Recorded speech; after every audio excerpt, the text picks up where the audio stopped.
Welcome back to East Broad Top Railroad for day 2. Last week we took a trolley ride, but today we're going to go on a train ride, and we'd like you to come with us. So please follow us.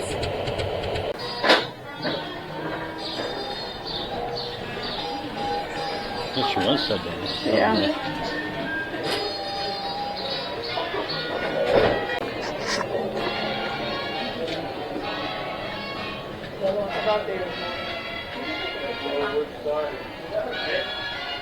Thank you, sir.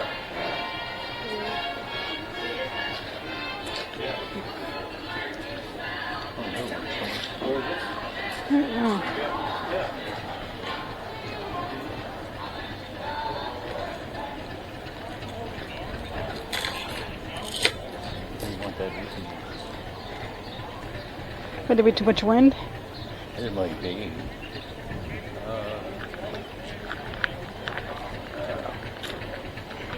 If we get on this one here, the first one. This one? Yeah.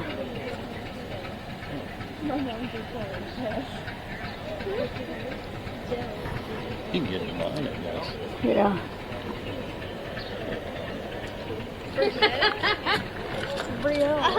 You're really loud.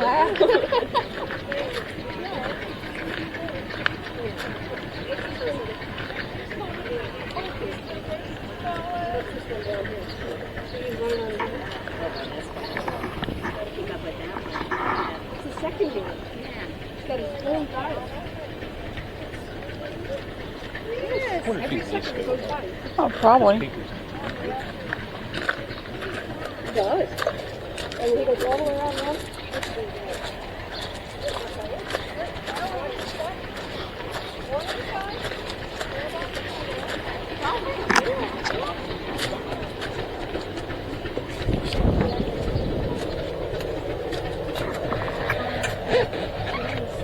Where do you want it? Okay. Where do you want it? This side? On this side. This side? Yeah. Okay. You want this in? No, it's okay. Okay.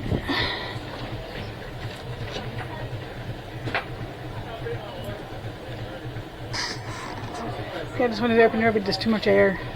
Yeah. For the camera.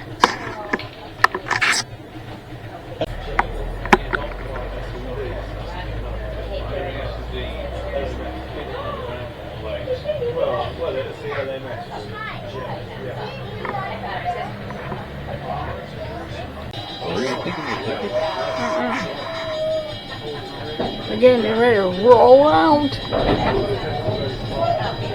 Oh. I guess not. Okay. Oh. No, there.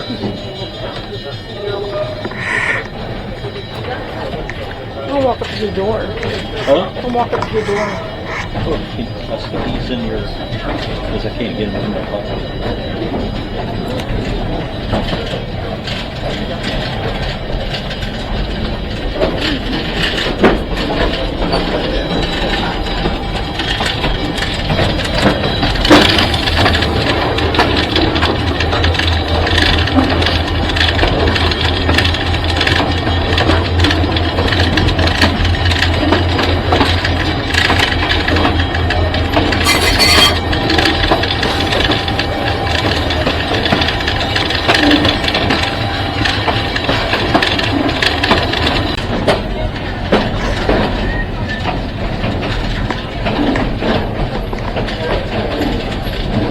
They do it before they took off. Yeah. Whippers are stowaway.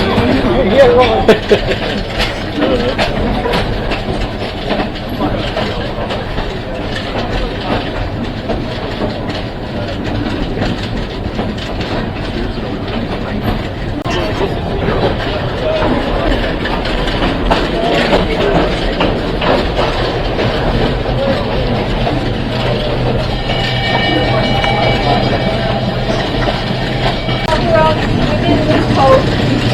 Don't go between them.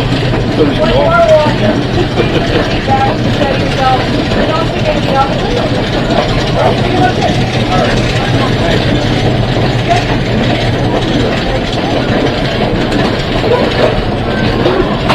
Lost money. Yeah.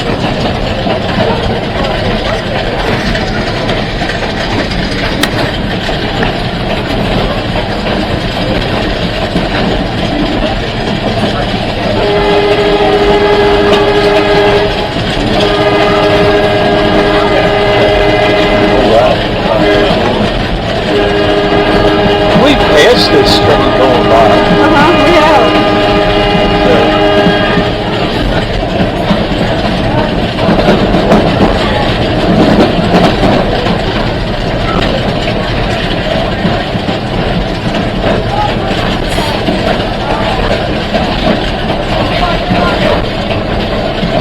More here again.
We got a wood stove in here.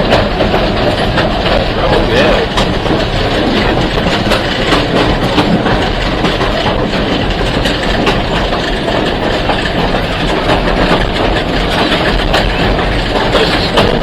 Everybody see it? Yeah.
No, I'm good.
me to do myself. Well, of course. Oh, I shouldn't it up.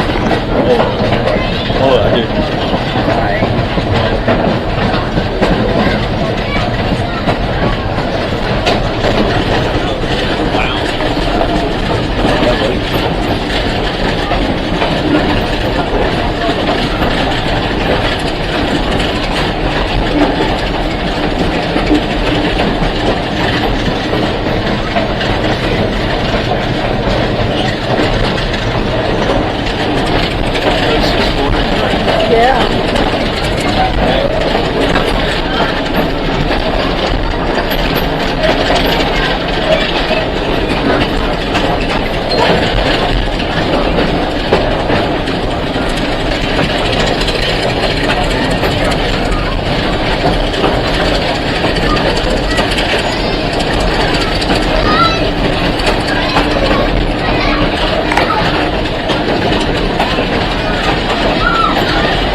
Small path going to the tracks. Oh, wow. Moved out, they break them out just to watch.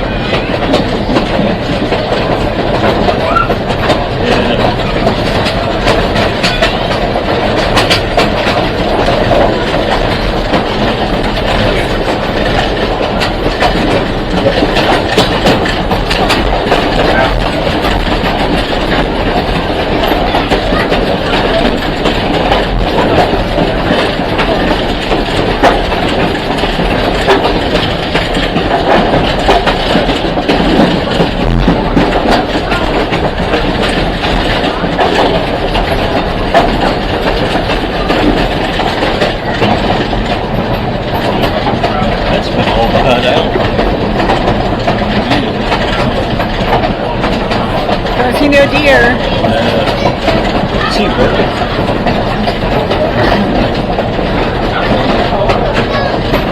I think there's a monkey in that tree up there. I think so too.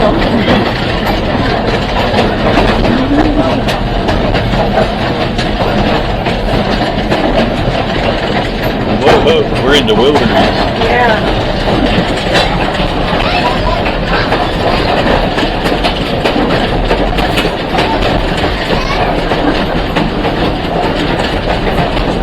Towards the end. Oh, yeah, man. Yeah.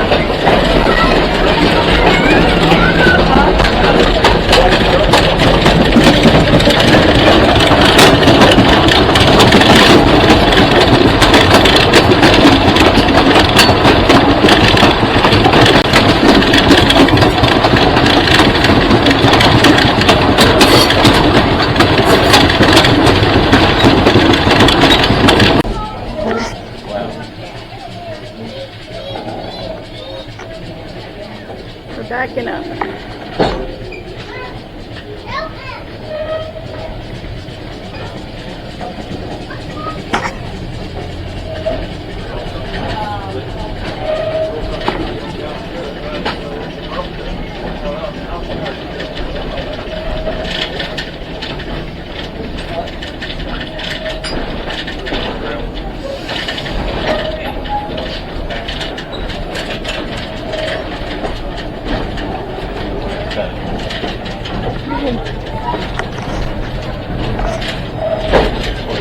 Take a picture.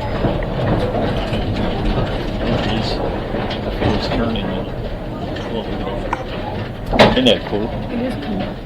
Yeah. Wow.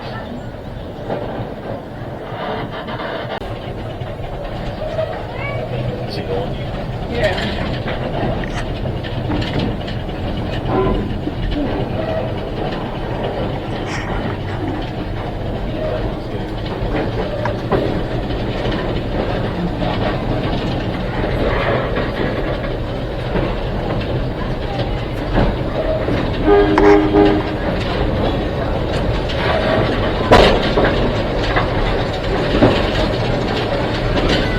Oh, okay. Oh, okay. Isn't that wild? Yeah. trucks in there. Yeah, that's pretty deep. That's a 50-something Chevy. Gee. Well, it's sitting there by itself.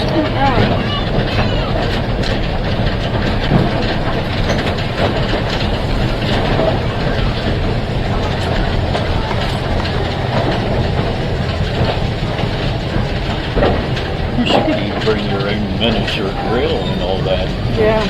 Yeah.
I don't see any girls, or maybe there.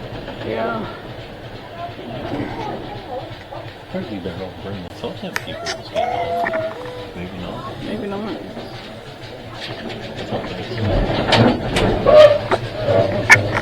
So just like only two there. Yeah. Man, that'd be cool.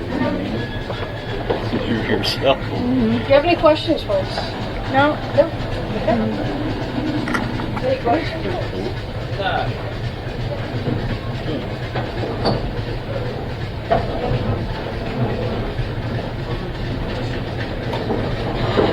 You can go electric grill in there. You say hey, go outside. Yeah. Bolt thing there.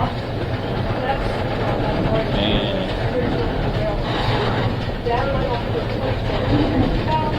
it's that a kid back there. I don't know if you can do that.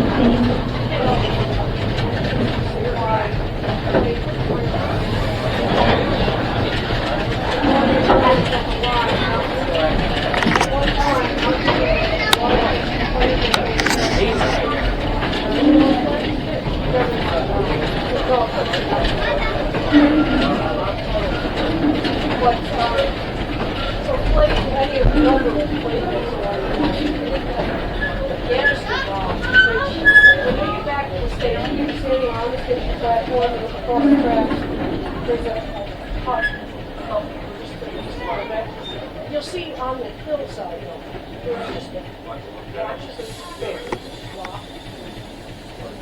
No, first time I was driving down here, I saw that. I thought, it's a good place to landscape. Like, it's nowhere near a road. It's not just fucking slide on the road.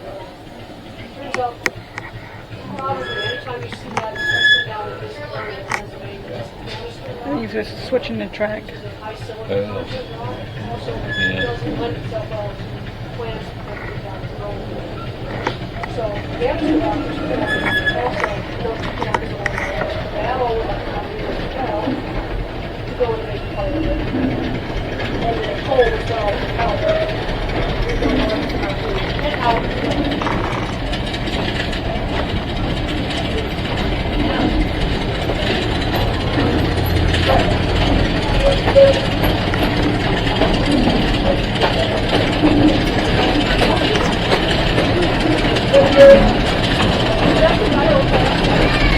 That was the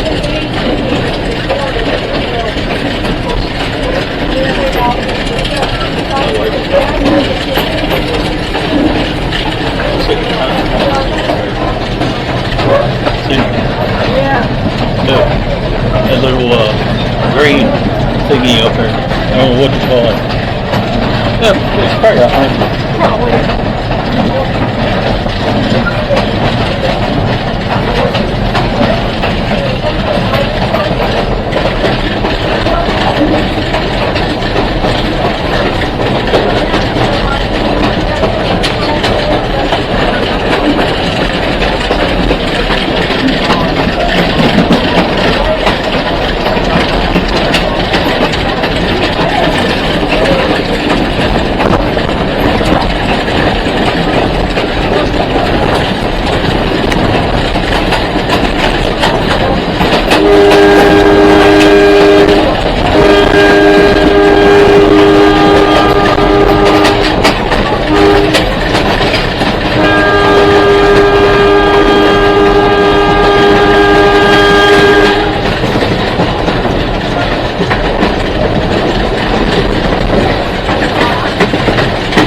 any food you don't take that.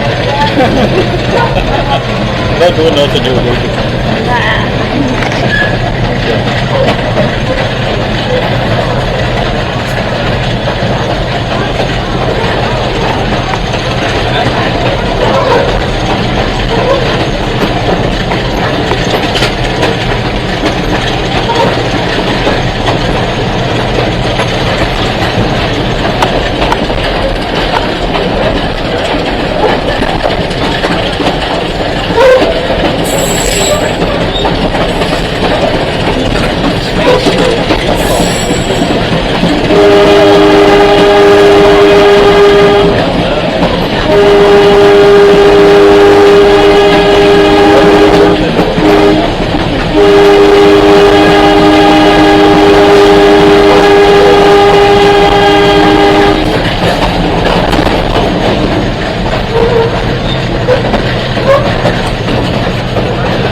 Go somewhere and camp out and come back.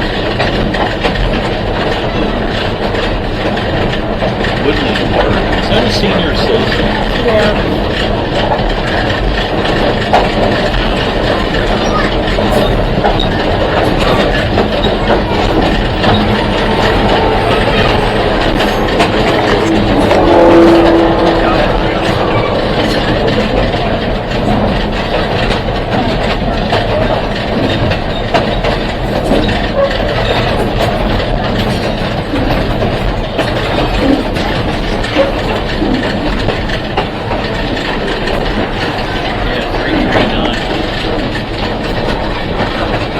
Get it there. Yeah, a little bit less. Yeah.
Changing tracks.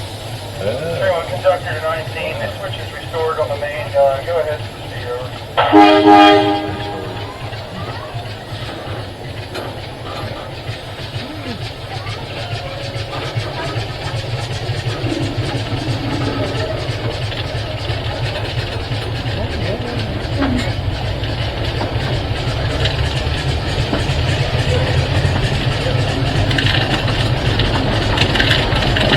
Wondering for it. It was, but then it stopped. I don't know why it's stopping. You had to figure that out. Look it up on YouTube. For he'll get.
So we will line the train all the way around.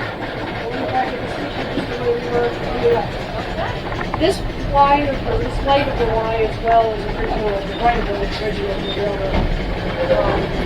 Just as the first leg of the line that we went up the Pony Road, the original right of way. This was the Shade Gap plant, which went to the Shade Gap. Went out to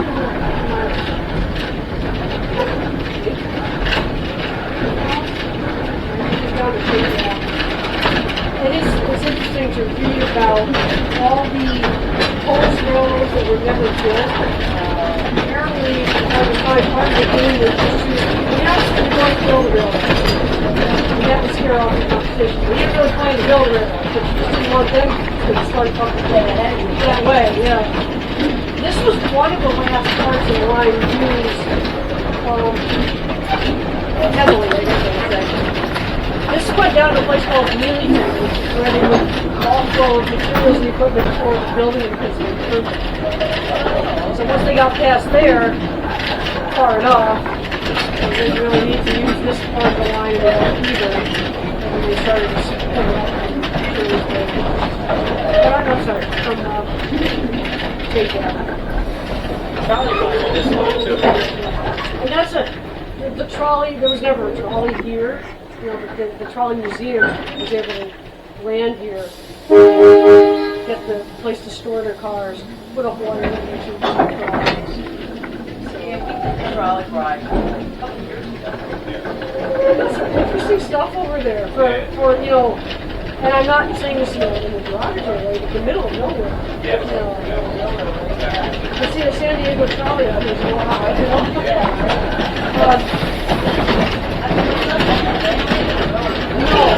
no, and that's one of the reasons to me why this railroad is so fascinating. And back to the history of this railroad.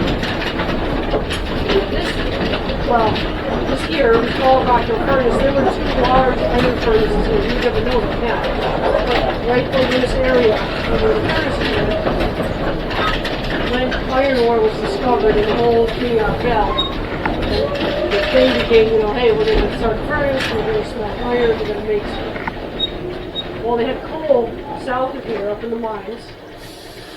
But if you look at the geography of this area, it's not a canal friendly. Like, you wouldn't build a canal. There's just too many bridges, and it's just not worth it.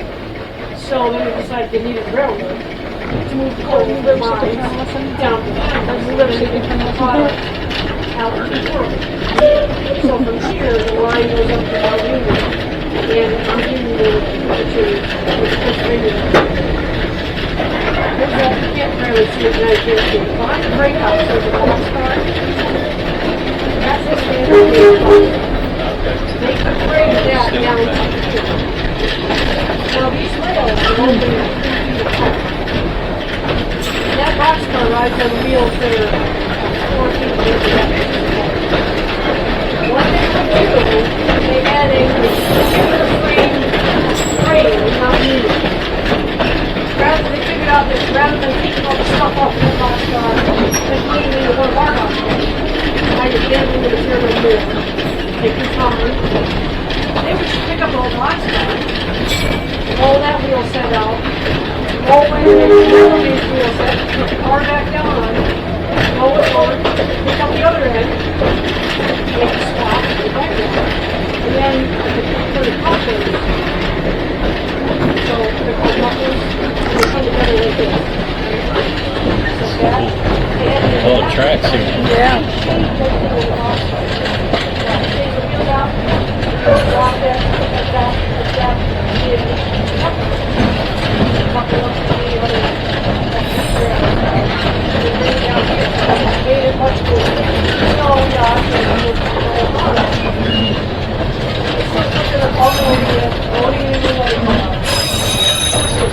They do all this to switch.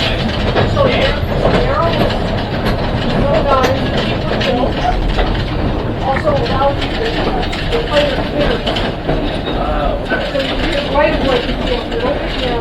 You have to clear your curves, you can use it on your trail. Cars are It's neat, just so you might experience.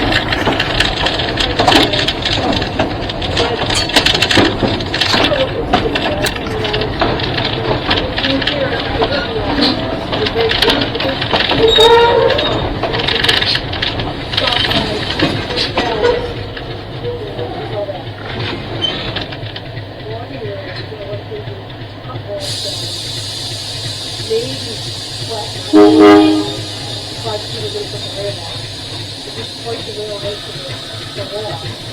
Like, walking the railroad to the full-wheel drive. Disney. Because you want to do that. Right? Everybody's going to do it. Well, I'm going to do it. And then we're going to do it. And they have every wild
New one.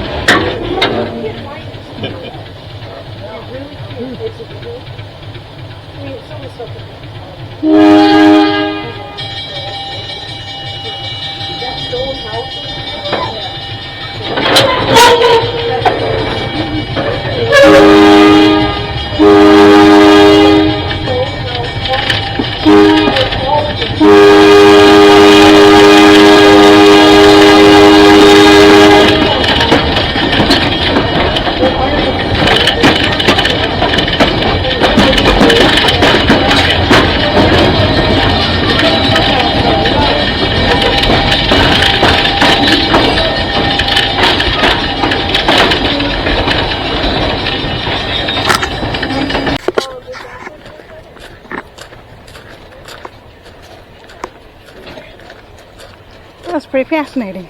Huh? That's pretty fun. It is. Yep. Oh, you're walking here.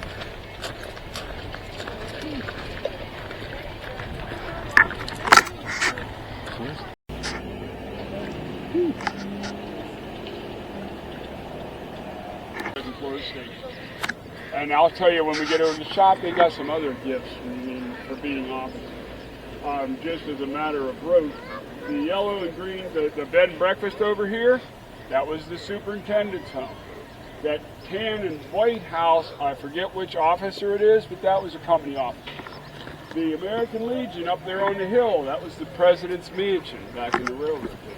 Now, where the rest of the officers' homes were here in town, I'm not sure. But they all shared one thing we're going to talk about when we get over to the shop. Now we'll turn southward, that is, southward. You got that big grove of trees up there. That's hiding an 800,000 gallon reservoir. The railroad had two small reservoirs up there that fed the property through the steam-driven pumps. Also fed the locomotive water columns to water locomotives. And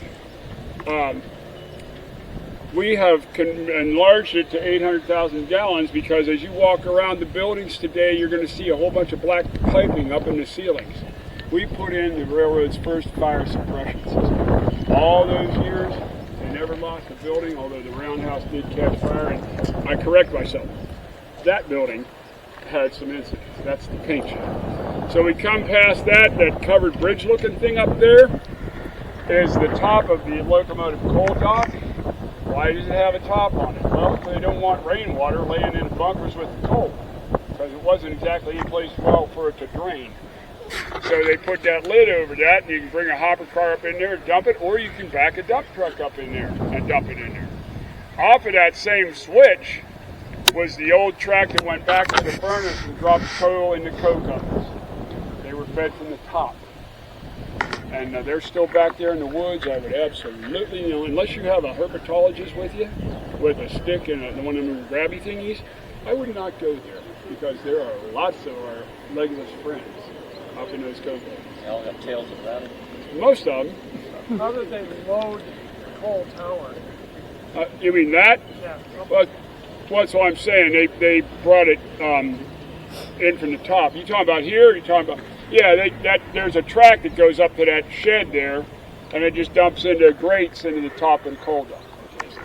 Yeah, dumps into. Now this is Mr. Seiferd's accomplishment right here. In that cluster of red and white buildings, there is a car shop. There is a split machine shop. When I say that, it's got two purposes. One section of it is wheels and axles, and we'll see that. The other section, machining about anything you can imagine. Whatever you want to make, they could do it. They even took business, like farmers would come, hey, can you fix my plowshare for me? They would do it. So the community came to them for help with machining things. You have a sheet metal shop that did boiler plating, also built those two stacks. Those stacks used to be 20 feet higher. We figured that was a little risky, as old as they were, so we lopped 20 feet off of them. Then there was the car shop where they built some of the wood cars and later the steel cars. In front of all that, you got two buildings. The one with the dog ears on it is the Foundry. The one with the clerestory roof is the blacksmith shop. In front of the blacksmith shop, probably the best played guys in the shop complex. The guys that made the wooden patterns for the Foundry. Because they had to have math and scales and charts and slide rules and that kind of thing. Because you have to cast the iron larger than the part is going to be, because as it cools, it will shrink.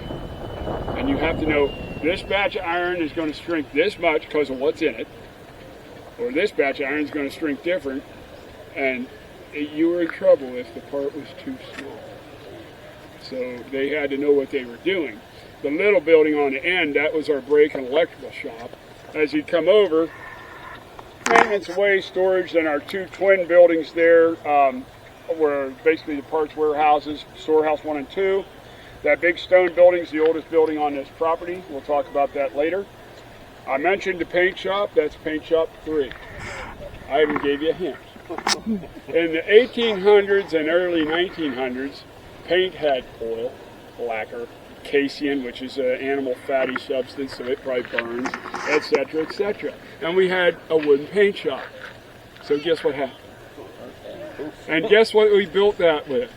Another wooden paint shop. So guess what happened? So on the third attempt, and I believe it was dated in the 40s, that one was built. You see it's still here in 2025. The Three Little Pigs was right. So in front of that, the turntable, that rack over there, I call it the dental pick rack. That's the tools for cleaning a locomotive fire. When you clean a fire, you're knocking all the ash and cinder out of it so you can build a good bed of coals. And the ash pit's right in front of that. Then we have the roundhouse. Started out 4 stalls, grew to 6. They had to lengthen it. I want to say it probably came up to the roof hip, because those 18th century or 19th century locomotives were not big at all. I can show you on one of our locomotives how small they were. I can put my hand where they were.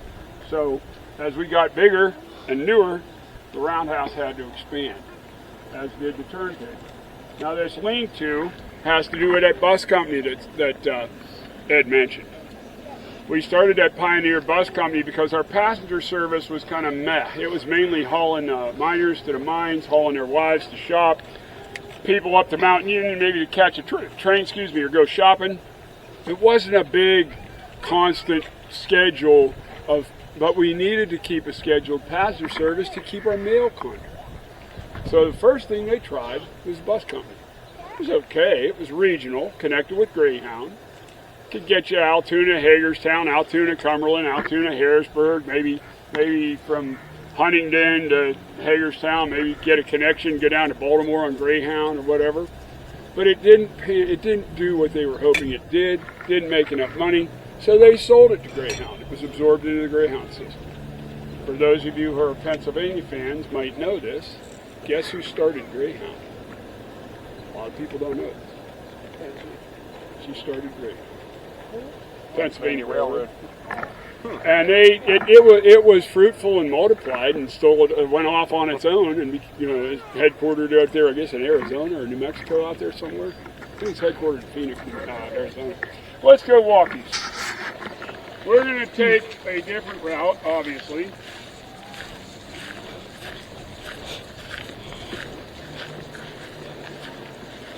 So what I'm going to do is walk you past the stone house and then walk you up into the shop, and then on the way over to the roundhouse we'll peek in the foundry and the blacksmith shop. For car buffs, in that little lean-to on the brake shop there is a 1927 Nash with a homemade body on it, used as an inspection car on the railroad. So it's rigged with rail wheels. It is everything in the bottom half is Nash, except for the wheels. And it's got this big boxy body on it that the railroad built to use as track inspection. And it still runs.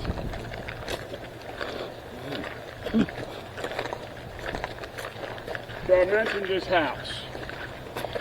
I lost like half my folks. This house is the oldest building here. This was a farm before the railroad was even thought of. This was a farm. A rather mushy farm. That house, we have been looking and looking for any build records or anything on it, any ancestry on it. The only thing so far Julie has found is a real estate tax receipt from 1793. We know it's at least that old. I'm guessing probably more like 1780s, just by the construction of it. The railroad used that as the master mechanic's office, where the bay window is, a crew reporting station, and upstairs is storage, and that's still going to be, and if I'm not mistaken, that upstairs somehow connects to the storage buildings next door. But we will have that again. Dave will have his little office over there instead of his little tiny table over there in stall 8. He'll actually have himself an office. I like to pause in front of these buildings because we talked about our group, our volunteer group.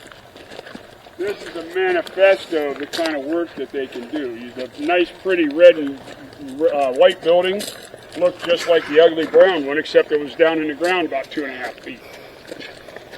So we got all the parts and nuts and bolts and other stuff, hardware out of it. 25 tons. We're already starting to work on it. It had a nice dog leg in it. That was used for pipe and tubing. That's why all them racks in it. But those bases of those uprights are sitting in 2 inches of concrete. During the railroad, Mr. Volchek's having a nice operational machine shop, and up till 1958, a decent running boiler. Yeah, because I won't fit in my bag. Boilers were still safe in 1958. They were doing contract work to replace wheels, replace axles, and such as that, but they never got enough business out of it to keep it rolling, and then the boilers failed, and okay, we're done with that. But here sits most of the wheels. Are the narrow gauge wheels the same as a standard gauge wheel? Other than, well, some of the diameters are going to be larger. We actually do on standard gauge rails. Like if you look at your automobile cars and some of the trailer train cars for the for containers, they'll have 28-inch wheels on them. They don't have 33-inch wheels. But 33 and 36 is pretty standard for a freight car nowadays. The narrow gauge wheels, these are all, I believe these are all narrow gauge. You see the size differences. And looking at the Foundry markings on these is kind of interesting too. We didn't do our own wheels here. We purchased those. We would machine them, but we didn't make them. Probably could just one. When you say machine them, you mean keep them Well, going? see, a wheel has to be forged to be made, and we didn't have that kind of forge. But we could reface the treads on them, remachine the bearing surfaces on them. If an axle broke, we could knock the axle out and put a new axle in, that kind of stuff. Now, of course, the machines you're about to see, we will never use for any practical purpose again, with one possible exception, because some of these machines are from before the Civil War. But I guarantee you, every last one of them, you ain't gonna find no parts for it. The companies that made them, Can't go to Home Depot. there you go. Like a lot of them have a Cincinnati company, and I was over there for 12 years. Cincinnati Millicron was a big milling machine company. I would be willing to bet that these names on these machines were precursors of Cincinnati Millicron, what it was back in the day. Come on in here, I'm just going to let you come in here. Watch your step here. What this is, a pulley comes off the belt system, comes out that wall. The belt runs down here into this well. There's another pulley there, and there's a shaft, a jointed shaft that goes over here into the blacksmith shop, goes back up. There's no belts real high up, but there's a couple machines that do run off belts, and they put a shaft that's big enough for them too.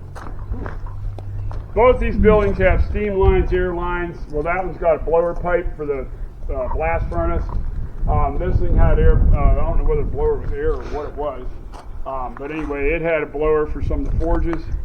So you see the piping, that's all coming from the source. The reason there's a telephone pole cross member with a bunch of insulators on it, because in here was a steam-driven dynamo. These two boilers fed the entire complex with steam heat, water pressure, electricity. And I'm talking before there was any commercial electricity. Now here's where that gets dicey. Remember I said about them bosses? Every one of their homes had free steam heat and free electrical power, once again, before commercial electricity hit Rock Hill and Orbisonia. But the caveat was, the electricity went off at 11 p.m. and didn't come back on until 7 o'clock in the morning. Oh. So you only had, if you were a late night reader, you were back to your kerosene lamp. Come on in. I'm going to let you kind of look. By the way, if anybody is thirsty, we have bottled water here. Let me do, well, it's okay, everything's good. So, like I said, the heart of this was these two Babcock and Wilcox water tube boilers here. They used them one at a time for the most part. And this engine here, 300 horsepower, 120 RPM. We don't know how old it is, and we've never found a plate that said that. And even the ICC tried to figure out how old it was in 1911. We bought it used and put it in here in 1872.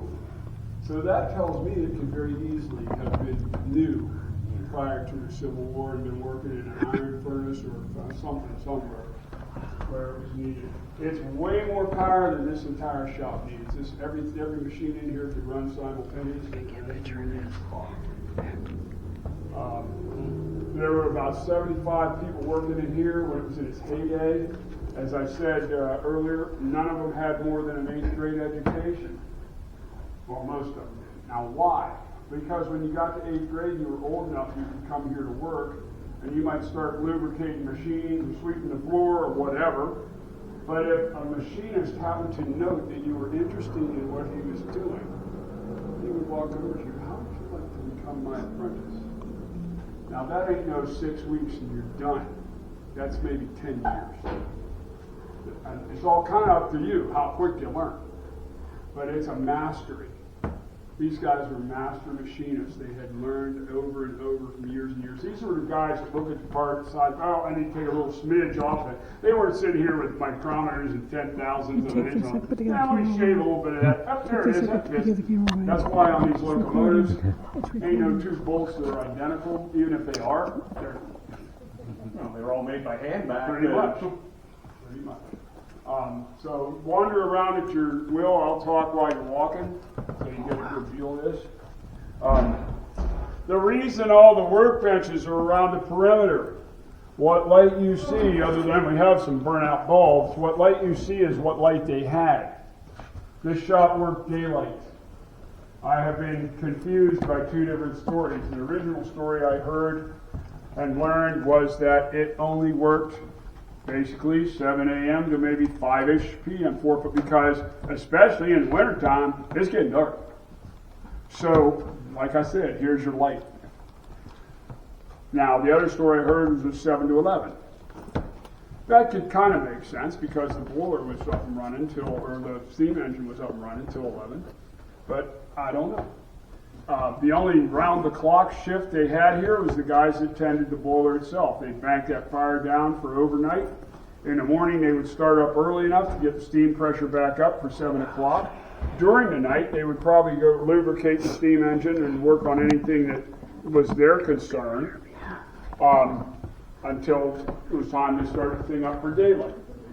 So they had no union here, no workers' comp, no unemployment insurance, but one thing they did get was a paid lunch. And that lunch was 1 hour. Now, why in the world would this is something 1 hour lunch? Well, because most of these boys so that gave them enough time to walk home and eat their lunch and walk back home. As I said, many of these machines these and stuck in there. Oh, wow. Guess he went in the tracks. Mm-hmm. As far as, like I said, this is that general machine area I was talking about, this back here, all the way back where the motor sitting, before the blades back there, this was the wheel now. The 2 tracks back there, but I did not mention that is the locomotive back shop. That thing's exactly how those guys laid it. Mm-hmm. Yeah, Yep.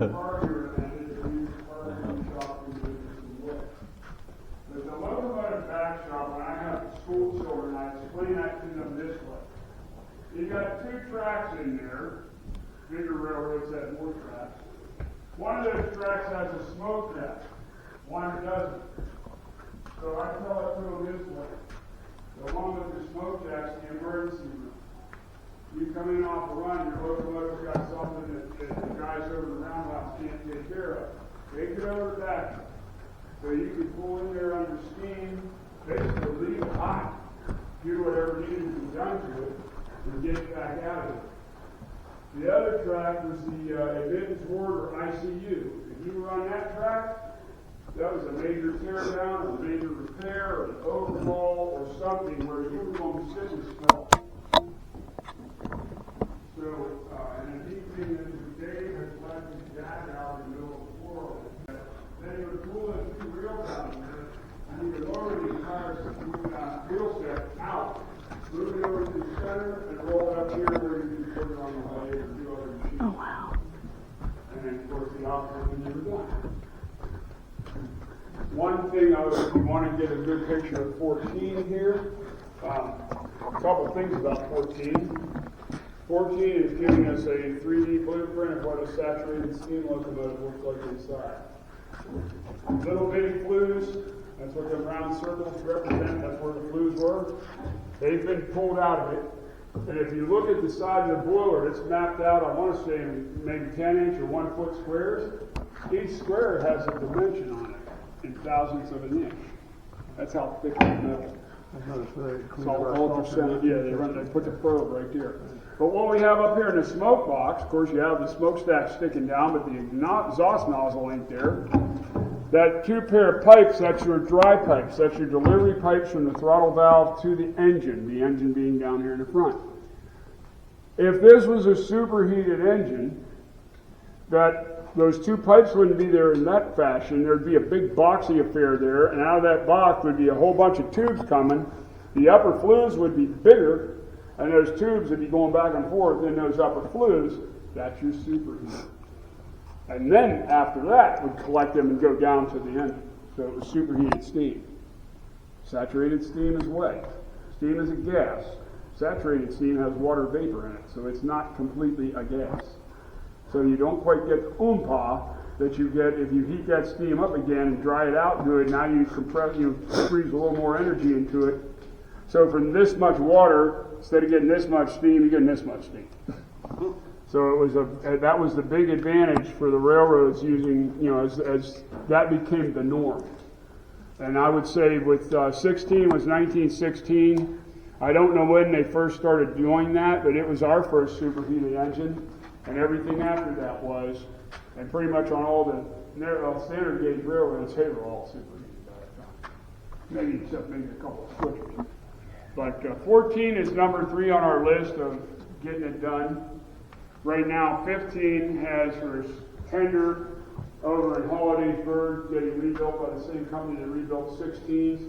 What they did, they welded it so it's a welded tank instead of riveted, but they welded phony rivet heads to it so it looks like it's a riveted tank. So it's smart. Physically a replica. They'll do the same thing with 15. I am told that there is a set of new drivers for both 15 and 14 somewhere on the property stored, which is good because one of the issues we have with 16 is the quality of cast iron that came out of the Baldwin plant. Baldwin paid by the piece instead of by the hour. So it wasn't how much hours you worked, it was how many driver centers or whatever else you were making you made in your day. That's how much money you made. How good do you think the quality of that stuff's going to be? You know? If you wander around the boiler shop here, the floor is uneven. Like I said, this was probably the original footprint of this shop till Secret got a hold of it. But that machine back there is probably our largest, most definitely our heaviest machine we have.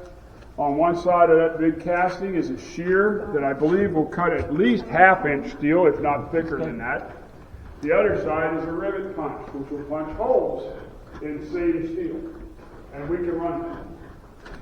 We have an air compressor that feeds the steam engine, and it gives you about 1/3 to 1/2 the speed, depending on how the air compressor is feeling in any given day. It does not have the ohm pod to run that engine at full force. It can only give you about half. But that's just as good. We don't really want these machines flying along. I have a question. Sure. Really stupid. Now, that's good. I do not know metal from metal from metal. What is that? Well, part of this is steel. This is a steel here. I'm trying to find a piece of iron. Iron is literally you take, you melt the ore, you get all the junk out of the casket, and it's just iron. Iron is mineral. Steel, you take that iron and melt it down again. Usually you start with nickel. And that's one of the metals that's added to make steel. I'm trying to think of their manganese. I think there's another one. And then when you go to your specialty steels, you're adding all kinds of different minerals, you know, chromium, molybdenum. Depending on what you're using steel. Stainless has a lot of chromium in it. And it's also more brittle. You can break it, not hurt you, when you're trying to form it. It's pretty on your stove, it's pretty there. And on airplanes.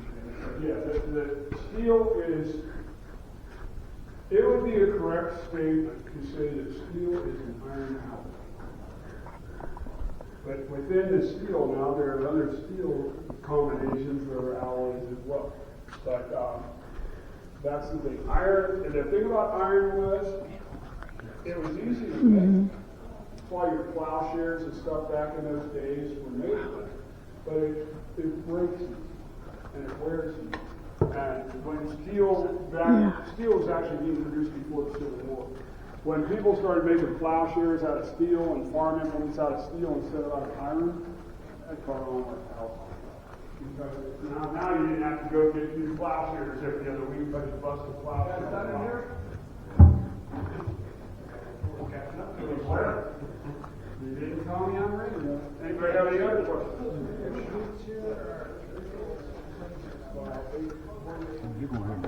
Just looking. Huh? Just looking. Did we see this one? No, we didn't. Depends on them because back by the firebox are thin. Pretty neat. Little side trivia to that. When they were trying to figure out how thick the sheets around the firebox needed to be, they experimented. If the metal was too thick, the heat of the fire, being well over 1800 degrees, would exfoliate the steel off, or the iron off, and so it would thin itself down to a point, right? Didn't go all the way, it just got, okay, that's good. If they made it too thin, it started to sag. So they came up, well, it wants to thin itself to this, so we'll use that. And that's kind of a very short, abbreviated story of how they figured out how thick that metal had to be. You talk about the boiler, not The sheet the metal firebox. firebox. Firebox. Yeah, the boiler is another story because that's inside the pressure vessel. Right. And now you're talking about not blowing up. But the firebox is completely surrounded on four sides by water. The water in the back's kind of thin. That section's only about 8 thick. But that's what keeps it from becoming a bomb. All right. Sorry, guys.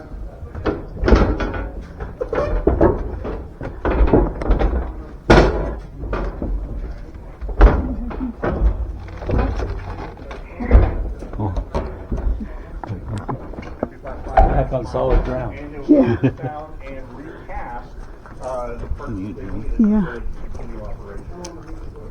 They sandcast everything. Basically, They actually sand the dirt, and they have the molds in there. The furthest thing is building a new pattern house. And again, that was just shows of wooden patterns that they made, and they would put the that mold into that same mold, and then once the mold was cured, then they take the wooden part out, and then they would pour the iron or the brass into the Person who's really knowledgeable running these things.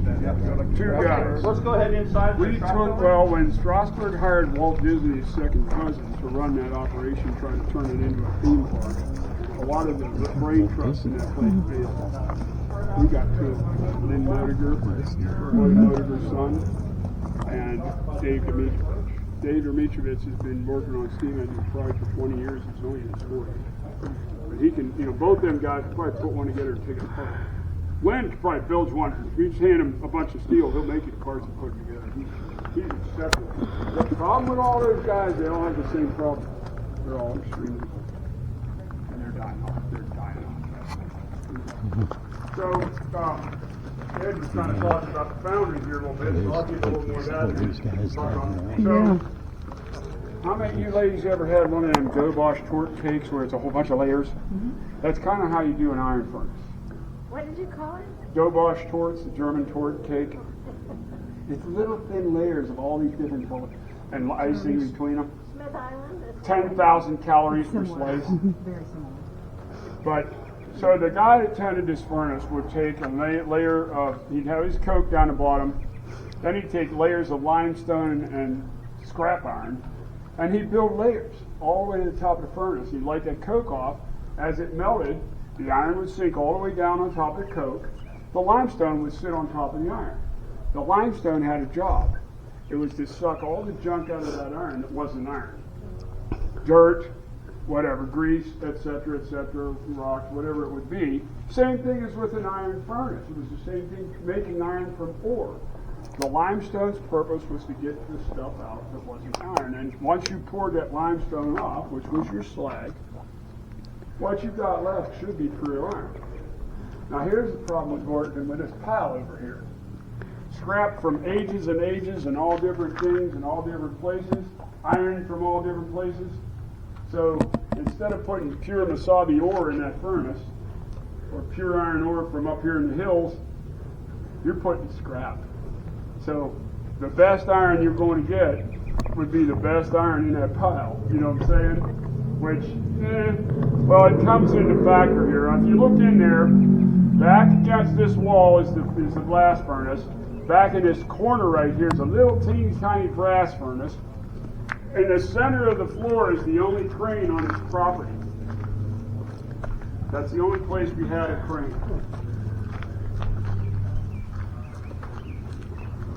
During the World Wars, was any of this retrofitted to make anything else other than what it already makes? No, because the railroad was essential haul for Right, us, so right. they wouldn't not like your manufacturing plants like the locomotive roads, 12 tanks and things like that. It was already doing the important work, bringing the coal out. Yeah. But so over here, the biggest piece of furniture is a 3,300 pound steam hammer. And then we have a little bitty hammer, and we have a belt-powered hacksaw. Let's get you over to the roundhouse. They use jacks. There were some chain falls over in the shop there. There were some chain falls in these two buildings, but with the belt system, there was no way to put a damping system in. Now, as I was talking about sagging buildings, This brick structure here is the outside wall of the oven where they used to make the mold. And you see that the fact that the pattern shop is slowly recovering into the ground is pulling the oven with it. So that'll be on our list of stuff to get done. Oh yeah, I did. I don't know if anybody looked up, well, you looked up the belts, but if you looked up the ceiling in the shop there, there's a lot of new timbers. That was because the roof was so rotted away that we actually had to reconstruct it.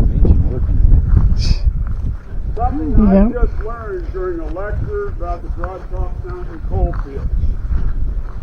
We get our coal from Indiana, Pennsylvania, and all the little kid rail buffs, the teeny rail buffs, were all screaming because we're not using Broadtop Mountain coal. Well, we actually are, because if you look at a geological map of the state of Pennsylvania, Broadtop Mountain is an island of this semi-bituminous coal in a sea of nothingness, but over to the west of it, about 30 miles or so, is a humongous vein of the same coal, which would take in Indiana, Pennsylvania. Beyond that, after you get to that, it's where I grew up, it's all bituminous coal. So in Pennsylvania, it's kind of neat because out east you have anthracite hard coal. Out where I live, it was a geological hybrid between the two. So you had properties of both types of coal. It lights fast, but it's hotter than blazes, and it burns. This cable came from New York Central and Albany, New York, when they expanded their cable. We had gotten a bigger cable built when we started getting bigger locomotives, but it wasn't quite big enough, and one of the locomotives smushed it. So we got this one. Everybody says, oh, it's got poles on either end. Well, yeah, it used to have an air motor. The air motor coughed up a hairball, and so we took the air motor off and put some poles on there. Now here's the drill. 16 weighs about 82 tons. There's about 7 inches range off of that center bearing, that if it's within that 7-inch range, you can actually turn it. And if it's not, get the whole town of Mount Union down here, you still ain't going to turn it. It's like the Moody Blues song, Question of Balance. And it most definitely is. You ever tell somebody you need to wind it up? That's a good idea. I'm going to use that. I will use it. We had somebody that, when we tell everybody the tour, the pits are not included. You can't even, I'll tell people, well, you can't slip me a 20 to get a tour of the pit, but if you drop a 50, I'll think about it. But the kids are always interested, and I said, a couple weeks ago, they saw a big old snake down in that pit. Before they back up real quick. You have a little rubber snake on the line, you can drag it out from under the turntable. You guys are full of great ideas. This is good. You guys must have went to high school with me or something. What kind of pranks they used to play? We have 2 of these little Plymouths, and the other one's out of sight. I want to say this is the newer of the two, and to be honest with you, I forget how old it is, but I want to say 1960s. The other one's from the 40s. This is going to be a dumb question, is this diesel or gas? Diesel. Okay. I know there's some that are gas, and I'll be honest with you, I'm not 100% sure about that. I know they're mechanical, so they may be gasoline. Some of these were diesel electric, some of them were like the tractor. Let's go in here and get some more movement. I'm only able to take you from stalls 1 to 3, and that's going to be the M1, 12, and 18. In front of 18, there is a sawhorse. Consider that an electric fence, because on the next track over is 16 and they're working on it, so they don't want anybody over there. You can see how tiny these cabs were, and they did, part of the reason they did that, putting the cab kind of over the firebox like that, it shortened the overall length. Because remember, we had all them tight curves and stuff. Well, this way they didn't have to broaden any of the curves. Now, if you look at all these locomotives, well, the two that you're going to be able to see, and if you did, 14 viewers on, the center 2 drivers, the drivers have been flamed, it's called flying drivers. That's for curves. They can actually overhang the curves a little bit. And that was the reason, again, to try to save on fit in there. tightness of the curve, not having to do anything more. Fire and froze in the wintertime, engineer roasted you. You bent. Here, take it. Go. Oh. How close is this to get back on the road? What, you mean 12 or? Well, It was one of the ones, for multitude is 12, 14, 15, and 17. He did not use 16 or 18, which is one reason why we used short. The problem was with the new requirements, as I would say with my horses, these guys were road hard to put away with. They would really run hard, they run long, I won't really say hard, they didn't abuse them. But they were just run a lot. And it would need a lot. Now, will it ever go back? Never say never. Money and time, and exactly. I think it would be a great little Colgate Grove engine once we start going down Saltillo, and especially the board of directors is talking Robertsville. Now that means those tunnels will not be in good condition, but I could see it happening in 10, 15 years. I can see us going to Robertsdale, and I can see all 6 of these locomotives. Dave tells a joke. Get all of them in service eventually. That way, when one goes down for its 1,400-day inspection, you got it back. Just like Denver, Durango. Dave has a 3-year-old son, and he told last year he was saying, my son's 2.5, and when he's worked here and about to retire, they'll probably have all 6 locomotives running by then. So that just gives me. I want to point out now 12 is our first 282, meaning the nickname of them was Mikados, meaning it has an axle up front, an axle under the firebox, and then 8 drivers. The significance of that was that axle in the back brought the firebox up and out from between the 3-foot rails, broadened it out to the width of the boiler now, and then into the boiler more, so now you have a bigger furnace, you make more steam, better steam, more efficiently. Seifert liked it, so he continued. Now he passed away in 1913, but he continued on to practice, and after he was gone, we got the other 5, actually 14, I think he survived to see that one. But after that, the rest of them came beyond. Number 18 here was 1920, that was the last one, so there's 9 years between these two, but you can look at the engines and see the technological differences between them in 9 years. Bigger piston valves and bigger cylinders, whole different valve gear arrangement, power reverse, some other things that this did not have. And like I said, that's a superheated boiler. Trying to think about anything else I was going to talk about. 18 at one time was the largest 282 on 3-foot rails until the then Denver and Rio Grande Western, now Durango and Silverton, C&T, and I think Rio Grande Southern, they bought their K36 282s. They were larger, so that dethroned this guy. However, he's still the prince because I believe it's still the largest 282 east of Mississippi River. So it's still, and it's very much, as you see, it just barely fits in here. It doesn't have a stoker, does it? No, none of these are stoked. They're all hand bombers. What's the purpose of the air? That's your cooling lines. When you compress air, it'll have more moisture in it than like my compressors did, but even with that, we had a cooling system for the air. And of course you have to drain all that because it gets full of condensate. But that's basically like a radiator cooling the compressed air off before it goes into the tank. The other 2 lines on the bottom, I don't remember if one of those is to the blower, but as you see, they go forward. But, did they inject air into the boiler to make it hotter?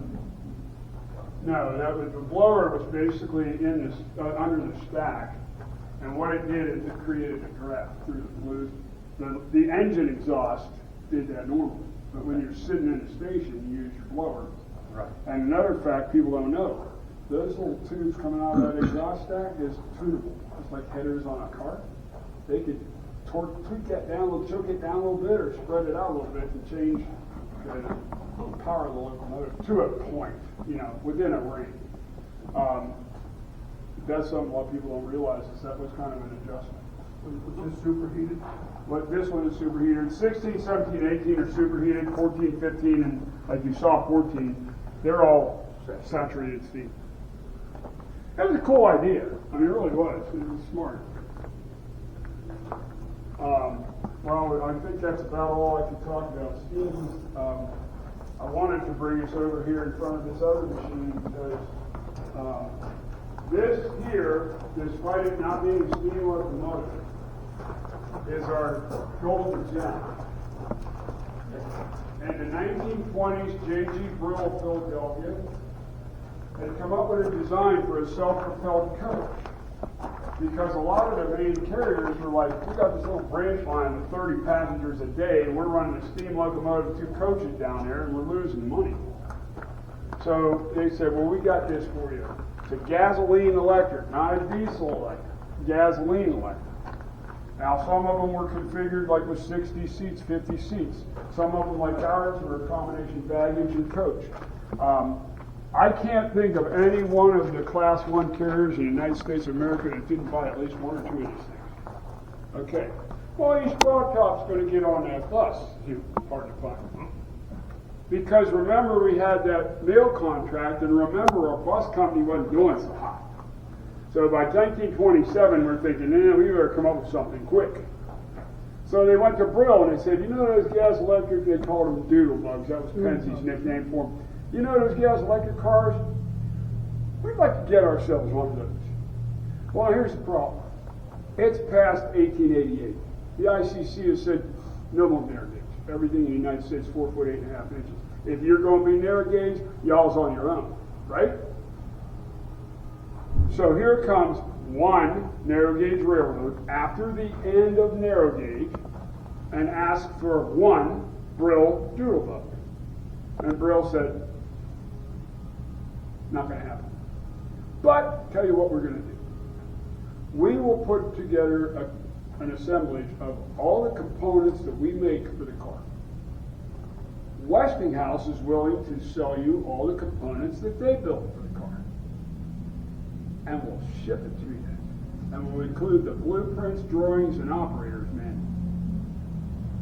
So we bought a kit from Brill. Didn't say Revell or AMT or Tamiya. It said J.G. Brill.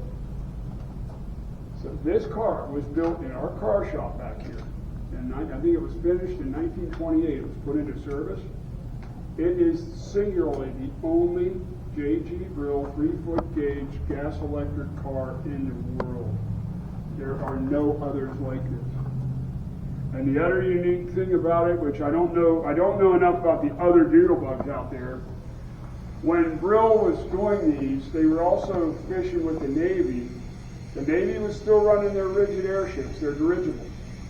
So Brill came up with a design of a water-cooled aluminum 6-cylinder engine to drive the props on a dirigible. Navy liked the other guys better. So they did not buy Brills. Well, now we got all these 6-cylinder engines dressed up with no place to go. I can't speak for all the other, however many prototypes they made, how many there were, but I can tell you that one of them's on the other side of that radiator right there. It is humongous. It's like 1,400 cubic inches or something ridiculous like that, and it's only 250 horsepower. But it drives that generator and it'll poke this thing right along. And this car, from 1928 to the end of the railroad's era, was on every inch of railroad we had. There wasn't, the branches that weren't torn up and so forth. And some of the branches went away as the mines, when the iron mines went away, when the iron birds went away. Some of the coal mines played out, so there were some branches that were removed before 1956. But this puppy survives on. We do run it. We're running it the 4th of July. We have not found any records as of yet as to whether it was ever given an engine overhaul. However, that old brown car that we're going over there, that is for so we found some stuff.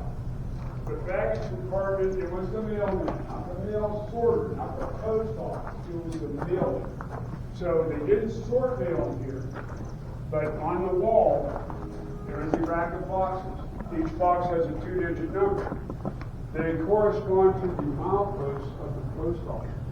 These little rural communities, not every community would have a post office. So there would be a post office that covered several communities.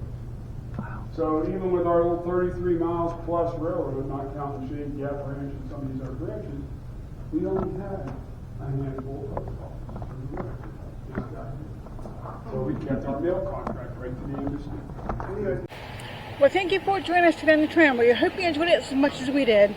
So don't forget to hit the like button and subscribe to our channel. We greatly appreciate it. And we will catch you next one. Have a good day. Bye.